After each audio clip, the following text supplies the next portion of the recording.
What's going on, everybody? How are you? Sandy's favorite son. You know what? We're just hanging out where the cool kids, the jungle gym out in Rolling Hills Ranch, Chula Vista. It's interesting. This has been an amazing development.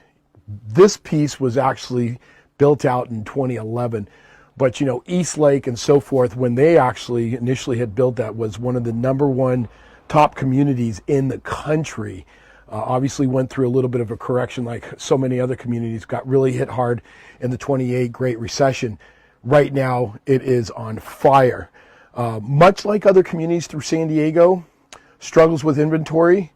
But what's really nice here is you just have endless views, beautiful scenery, luscious, luxurious, you know the names.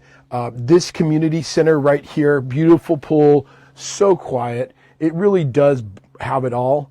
Might have a little something for you coming quickly, but I wanted to at least expose you to really just one of the hidden gems out here in San Diego.